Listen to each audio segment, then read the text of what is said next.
CSK के fans के लिए खुशखबरी है कि एमएस धोनी ने नेट प्रैक्टिस स्टार्ट कर दी है और जल्दी वापसी करेंगे। लेकिन ये खुशखबरी है या दुखखबरी, ये चेन्नई सुपर किंग्स के फैंस कमेंट करके बताएं। बट पंजाब वर्सेस चेन्नई का मुकाबला मजेदार होने वाला है। पिछले मैच में चेन्नई एक तरफा हार गई थी, लेकिन जिस तरह की कंडीशंस थी, जिस तरह का विकेट था, और अभी तक अगर आप आईपीएल देखो तो जिन टीमों ने चेज किया है, चेजिंग आसान रही है। पहली पारी में बल्लेबाजी उतनी आसान नहीं रही, उसका एक रीज़न है विकेट।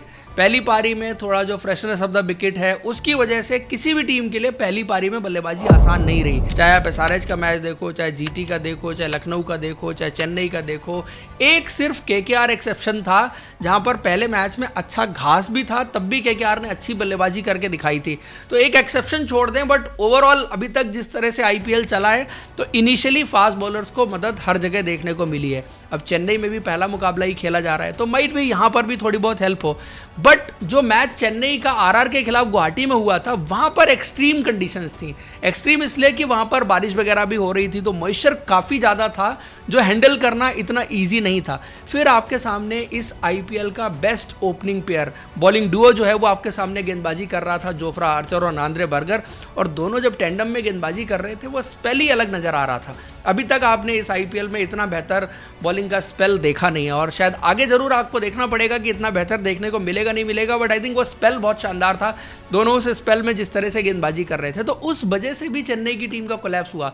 और तीसरी चीज़ की जो दो मेन बैट्समैन थे वो अगर जल्दी आउट हो गए, तो मिडिल ऑर्डर में थोड़ा सा इनएक्सपीरियंस इस टीम के पास है। अभी तक आप चेन्नई की टीम के साथ देखते थे कि काफ़ी सारे एक्सपीरियंस प्लेयर रहते थे जो इस तरह की सिचुएशन को संभाल सकते थे।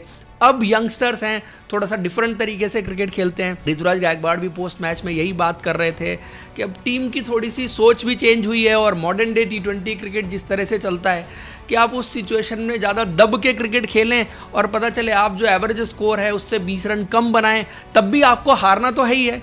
तो इससे बेहतर है कि आप थोड़ा सा कैलकुलेटिव क्रिकेट खेलें और उतना स्कोर आप बोर्ड पर लगा दें जहां पर मैच जीता जा सकता हो। और अगर आप चेन्नई वाला मुकाबला देखें तो 128 उन्होंने बनाया था। मान लीजिए थोड़ा कैलकुलेट करके खेलते, 158 बना देते, 168 बना देते, क्या जीत सकते थे? 12 ओवर में चेज डाउन हो गया था उस मैच में भी। तो इसीलिए एक थोड़ा सा कंफ्यूजन तो है।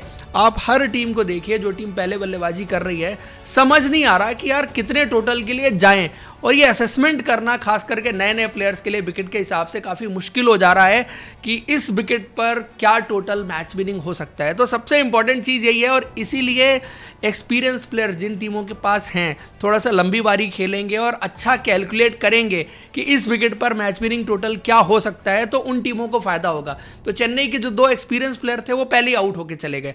हालांकि उन दोनों के बारे में थोड़ा सा अभी बात हुई कि यार फ्लैट विकेट पर संजू सैमसन टी20 वर्ल्ड कप में खेल के आ रहे हैं और यहाँ पर मुश्किल विकेट मिला तो आउट हो गए। ऐसा नहीं है, उन्होंने डिफिकल्ट विकेट पर भी रन बनाए, और स्पेशली ऋतुराज गायकवाड़ ने तो डिफिकल्ट रन ही स्कोर किए हैं। अभी तक आप चेन्नई के लिए उनके जितने भी रन देखेंगे, थोड़ा स्लो जरूर खेलते हैं, ये क्वेश्चन मार्क रहता था, लेकिन वैसे आप देखो तो रन बनाने के मामले में वो डिफिकल्ट रन जो है वो बनाते हैं। ओवरऑल चेन्नई की जो बल्लेबाजी है वो मुझे लगता है कि पिछले सालों के मुकाबले बेहतर ही हुई है। जिस तरह के विकेट्स आप एक्सपेक्ट कर रहे थे, उन सब चीज़ों को अगर आप सीन में रखो, तो आई थिंक चेन्नई की ये बल्लेबाजी में पूरा दम है जो वापसी कर सकते हैं। देखो पंजाब की बल्लेबाजी ऐसा नहीं है कि बहुत हाई से आ रही है। पिछले मैच में कोलैप्स उनका भी हुआ है, उनके पास भी अच्छी बल्लेबाजी है, but just because of the conditions.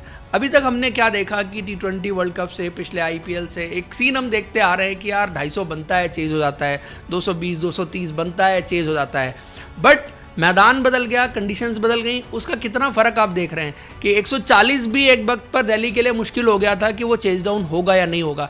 तो कंडीशंस का तो क्रिकेट के गेम में बहुत फ़र्क पड़ता है। आप कंडीशंस बदल दीजिए, खेल बदल जाता है, खिलाड़ियों के खेलने का तरीका बदल जाता है, और बहुत कुछ बदल जाता है। एक चीज़ और आपने अभी तक देखी है कि पूरा आईपीएल जो अभी तक 5 मैचेज 6 मैचेज हुए हैं, वहाँ पर स्पिनर्स का रोल ही बहुत मिनिमम रहा है, और टीमों ने जो है वो एक्स्ट्रा स्पिनर खिलाया ही नहीं है। मतलब जिन टीमों के पास विकेट टेकिंग स्पिनर्स हैं या श्योर शॉट प्लेयर हैं जिनके प्लेइंग 11 में खेलते ही हैं, जैसे केकेआर में हैं 2 स्पिनर वो हैं, फिर अनुकूल रॉय हैं, उन्होंने खिलाया। उसके अलावा डीसी की टीम में आप देखो जो 3 हैं वो खेलने वाले हैं, क्योंकि 2 उसमें से ऑलराउंडर हैं और एक जेन्युइन विकेट टेकर है, तो उन्होंने खिलाया।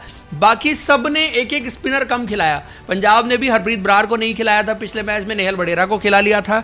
चेन्नई ने भी प्रशांत वीर को नहीं खिलाया था, और वहाँ पर उन्होंने भी एक एक्स्ट्रा बैट्समैन ले लिया था। तो आप हर टीम की स्ट्रैटेजी के वाइज देखेंगे ना तो स्पिनर्स कम खेल रहे हैं। इवन लखनऊ ने भी दिग्वेश राठी को नहीं खिलाया, उन्होंने इंपैक्ट प्लेयर ले लिया। तो कहने के लिए जरूर स्पिनर आया था, बट वो एक्चुअली ऑलराउंडर था, मेनली उन्होंने बैटिंग के लिए लिया था। तो हर टीम की स्ट्रैटेजी कुछ इस तरह की रही है, बिकॉज विकेट जिस तरह से बिहेव कर रहे हैं, फास्ट बॉलर्स के लिए थोड़ी सी ज़्यादा मदद मिल रही है। तो उस कॉम्बिनेशन में चेन्नई के पास आई थिंक अच्छी फास्ट बॉलिंग है।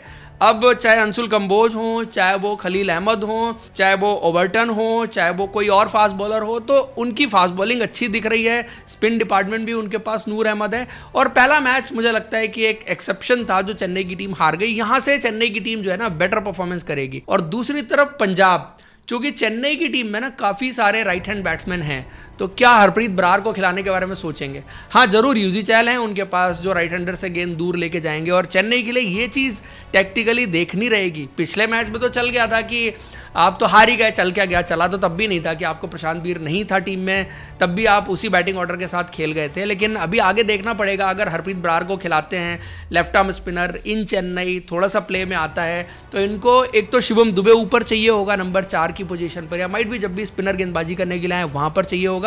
और दूसरा प्रशांत वीर की भी ज़रूरत पड़ेगी, उनकी लेफ्ट आर्म स्पिन की भी ज़रूरत पड़ सकती है, और उनकी लेफ्ट हैंड बैटिंग जो है उसकी भी ज़रूरत पड़ सकती है। क्योंकि T20 में ना ये छोटी छोटी चीज़ें गेम में बहुत डिफरेंस डालती हैं। आप LSG और DC का मैच देखो, जब तक फास्ट बॉलर गेंदबाजी कर रहे थे आपने देखा कि समीर रिजवी के लिए खेलना कितना मुश्किल हो रहा था, लेकिन जैसे ही स्पिनर का ओवर आया शहबाज अहमद का 16 रन उन्होंने ठोक दिए। तो होता क्या है ना कि जो बैट्समैन जिसकी जो स्ट्रेंथ है, मैचअप्स है ना, समीर रिजवी स्पिन बहुत अच्छा खेलते हैं, उनको एडन माकरम का ओवर मिला और शहबाज अहमद का ओवर मिला, उन्होंने ठोक दिए रन, मैच वहीं से चेंज कर दिया ना। अदरवाइज तो थोड़ा बहुत प्रेशर फील कर ही रहे थे, भले ही रन बॉल था, 7 रन पर ओवर था, फास्ट बॉलर थे। बट इस तरह की सिचुएशन में ऐसे ही लेफ्ट हैंडर के खिलाफ शिवम दुबे का मैचअप हो, प्रशांत वीर का मैचअप हो, तो ये सब छोटी छोटी चीज़ें जो है ना वो बहुत मैटर करती हैं मेरे हिसाब से। तो पंजाब की टीम को तो थोड़ा सा स्लाइटली चेंज करना पड़ेगा अपनी प्लेइंग 11 में, भले ही वो जीत के आ रहे हैं, but tactical point of view से मुझे लगता है उनको करना पड़ेगा। और नेहल वडेरा वैसे भी जैसी उनकी बल्लेबाजी की फॉर्म वगैरह चल रही है, मुझे नहीं लगता है कि बहुत कॉन्फिडेंस देते हैं। पिछले सीजन भी एवरेज सी परफॉर्मेंस थी और मेनली उनके ऊपर ब्लेम जाता है कि फाइनल मैच उन्होंने अपनी स्लो बल्लेबाजी से हरवाया था। फिर इंडिया के लिए जो इमर्जिंग एशिया कप में भी खेले थे वहाँ पर भी वही विलन बने थे। हालांकि बाद में आके रिसेंटली उन्होंने कुछ अच्छी पारियाँ खेली हैं, बट स्टिल पंजाब के पास अगर बैट्समैन ही खिलाना है तो उनसे बेटर ऑप्शंस मौजूद हैं बैकअप में अगर आप देखो। और उसके अलावा पंजाब की गेंदबाजी में ऑप्शंस तो सही हैं, ऑप्शंस में कोई प्रॉब्लम नहीं है, but I think Marco Jansen को जैसे इन्होंने इस्तेमाल किया तो थोड़ा सा लेट गेंदबाजी कराई। मार्को यानसन को जल्दी गेंदबाजी करवा सकते हैं। अब फिर अर्शदीप की बात आती है कि फिर अर्शदीप को आप कहाँ पर गेंदबाजी कराएंगे। और अर्शदीप रिसेंटली अगर देखो T20 वर्ल्ड कप उनका ठीक ठीक गया है, बट जैसा आपकी एक्सपेक्टेशंस थी वैसा नहीं गया। बट उनका यह है कि डेथ में आके थोड़ा अच्छी गेंदबाजी कर देते हैं, क्रूशल ओवर डाल देते हैं, बट नई गेंद से जो लैक ऑफ कंट्रोल दिखता है उनकी गेंदबाजी में, फिर 20वें ओवर में उन्होंने 11 गेंद का ओवर डाला था, ये सब चीज़ें तो ठीक करनी पड़ेंगी। ये पार्ट ऑफ गेम जरूर है, बट अर्शदीप ने T20 वर्ल्ड कप में भी एक ऐसा ही ओवर डाला था, उससे पहले भी बाइट्स पर काफ़ी कंट्रोल वो खो रहे हैं और बाइट्स काफ़ी ज़्यादा उनकी तरफ से देखने को मिल रही हैं, तो वो एक एरिया है। और बाकी ये चूंकि रिकी पॉन्टिंग कोच कर रहे हैं तो आपको ऑस्ट्रेलियंस हमेशा ज़्यादा दिखेंगे। ब्रेटलेट मेरे हिसाब से फर्स्ट चॉइस नहीं होने चाहिए, क्योंकि अगर बॉलिंग टू बॉलिंग जाए ना तो ब्रेटलेट से बेटर बॉलिंग ऑप्शन जो है वो इस टीम में मौजूद हैं। ऑलराउंडर में भी जाएं तो अजमतुल्ला उमरजई बाहर बैठे हैं, क्योंकि ऑलराउंडर टू ऑलराउंडर अगर कंपैरिजन करने जाएं ना तो अजमतुल्ला उमरजई जो है वो बेटर चॉइस है ऑलराउंडर टू ऑलराउंडर में। बॉलर टू बॉलर में बेन डाउरिस उनसे बेटर चॉइस है, बट ब्रेटलेट खेल रहे हैं, रिकी पॉन्टिंग उनको थोड़ा हाईली रेट करते हैं। और ब्रेटलेट ठीक है, गेंदबाजी ठीक ही करते हैं और क्रूशल छक्का उन्होंने मार के मैच जिता दिया था, तो उनकी जगह अभी थोड़े दिनों के लिए तो क्वेश्चन नहीं होगी, अंटिल उनकी परफॉर्मेंस खराब नहीं होती तब तक तो मेरे हिसाब से क्वेश्चन नहीं होने वाली है। बाकी 4 फास्ट बॉलर वो हो गए, चहल हो गए, 5 इनके पास ऑप्शन है, फिर मार्कस स्टोइनिस का छठा ऑप्शन है। बट आई बिलीव अगर हरप्रीत बरार आ जाएंगे ना तो थोड़ा सा और वैरायटी आ जाएगी। माइट भी चेन्नई में आपको स्पिनर्स प्ले में आते हुए दिखें और पहला गेम हो इस सीजन का जहां पर स्पिनर्स का भी कोई काम हो, अदरवाइज तो स्पिनर्स का काम देखने को मिला नहीं है। जिन मैचेस में स्पिनर्स ने विकेट ले लिए हैं, और वो एक ही मैच है डीसी की टीम ने लिए हैं जहां पर अक्षर पटेल ने आउट किए, कुलदीप ने आउट किए, इन्हीं दोनों ने आउट किए, बाकी तो कोई स्पिनर विकेट ले नहीं पाया अभी तक आईपीएल में, जिस तरह की कंडीशंस रही हैं उस हिसाब से। तो इसीलिए मैं कह रहा हूं कि यहां पर हरप्रीत बरार शायद प्ले में आ सकते हैं, और एक वो चीज़ है। और दूसरी चीज़ बैटिंग ऑर्डर, तो आई थिंक ये जो नंबर 3 पर कूपर कॉनली को इन्होंने खिलाया तो वो एक सोच है कि लेफ्ट हैंडर आउट होगा तो लेफ्ट हैंडर 3 जाएगा और राइट हैंडर आउट होगा तो माइट भी श्रेयस अय्यर 3 जाए, क्योंकि श्रेयस अय्यर भी 3 नंबर बल्लेबाजी करना पसंद करते हैं। हैं। और अभी एक ये चीज़ भी देखनी रहेगी कि कहीं श्रेयस अय्यर ये वाला मैच मिस तो नहीं कर रहे। वैसे जो खबर है उसके हिसाब से तो श्रेयस अय्यर फिट हैं, ऐसा कोई सीरियस इंजरी नहीं है उनको। जो कूपर कॉनली ने बॉल हिट किया था सीधा उनको लगा था, तो वो खेलेंगे, उसमें कोई दो राय नहीं है।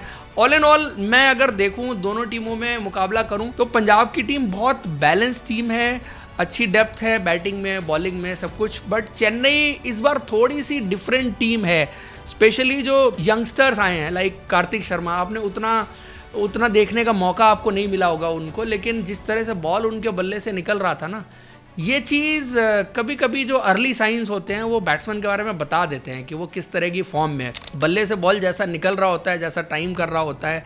इवन सरफराज का भी बॉल बल्ले से बहुत अच्छा निकल रहा था। और फिर संजू सैमसन और ऋतुराज गायकवाड़ तो हैं ही हैं। तो मेरे हिसाब से सरफराज खान इनकी प्लेइंग 11 में इसलिए मस्ट हो जाते हैं। आयुष मात्रे का रिसेंटली स्ट्रगल आपने देखा है, हालांकि सैयद मुश्ताक अली ट्रॉफी उनका गया था, अच्छा गया था।